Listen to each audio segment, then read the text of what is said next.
ukitaka kumtoa Mungu kwenye maisha yako, anachokifanya ni kukuvisha vazi fulani kwenye ulimwengu wa roho. Kuna mavazi ya magereza, so unakuwa mtumwa wa tabia fulani. Kuna mavazi ya utumwa, shetani anakutumia anavyotaka. Na sasa ni malaika wa Bwana amesimama karibu naye. Kwa nini? Mavazi yaliyovishwa yamevutia uwepo wa Bwana. Angalia mstari unaofuata wa 6, anasema kisha malaika wa Bwana akamshuhudia Yoshua akisema, mstari unaofuata wa 7, Bwana wa majeshi asema hivi, kama ukienda katika njia zangu na kama ukishika maagizo yangu, ndipo utakapohukumu nyumba yangu, nawe utazilinda nyua zangu, nami nitakupa nafasi.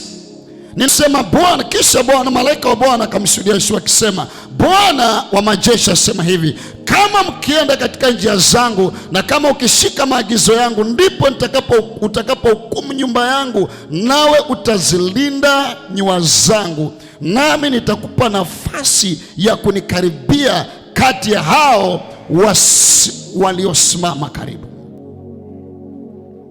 Sa Mungu anakuleta karibu na yeye.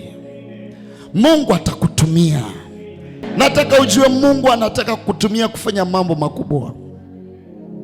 Korababos katalamanaya. Mungu hawezi kukuheshimisha bure.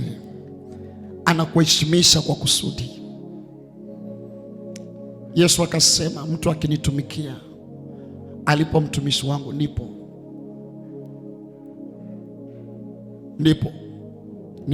mtumishi wangu atakapokuwa.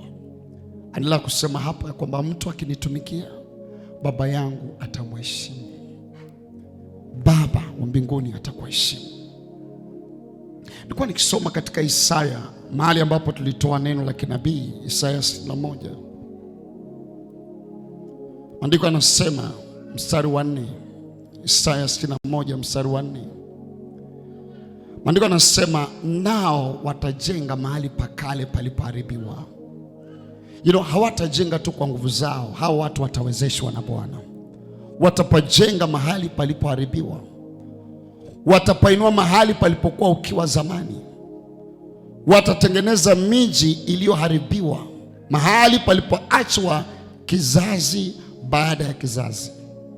Mstari wa 5 anasema, na wageni watasimama kulisha makundi yenu, na watu wa kabila nyingi watakuwa wakulima wenu na watunzaji wa mizabibu yenu. Mstari wa 6 anasema, bali ninyi mtaitwa makuhani wa Bwana. Kwamba Mungu hawezi kufanya chochote duniani bila ukuhani. Mungu anaendesha dunia hii kwa nguvu ya ukuhani. Hamna kinachoendelea bila nguvu ya ukuhani. Ukuhani ni wakati Mungu anamwamini mtu, mwanadamu, na nguvu zake na mamlaka yake.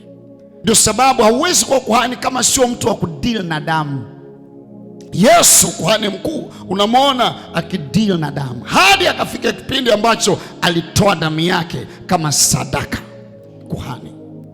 So maandiko yanasema, ninyi mtaitwa makuhani wa Bwana. Watu ambao Mungu atawatumia kufanya mambo makubwa. Anasema watu watawaiteni wahudumu wa Mungu wetu. Yaani Mungu akitaka kumtumia yeyote, Mungu atakuchagua wewe kumtumia kufanya mambo ambayo adui aliharibu kwenye kizazi chako. Mungu anakuinua wewe, anakutumia kurekebisha yale ambayo yaliharibiwa kwenye vizazi vyako. Utaitwa mhudumu wa Bwana.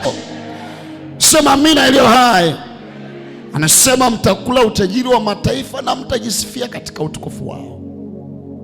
Mungu hawezi kuanza kukutumia and then usihudumiwe na mataifa. Mataifa wanaogopa sana nguvu za Mungu na wanaziheshimu sana nguvu za Mungu. Wakati Mungu anaanza kutumia nguvu zake na uwezo wake unaanza kuonekana juu yako, wewe hauwi tena mtu wa kawaida. Umekuwa mhudumu, umekuwa kuhani wa Bwana.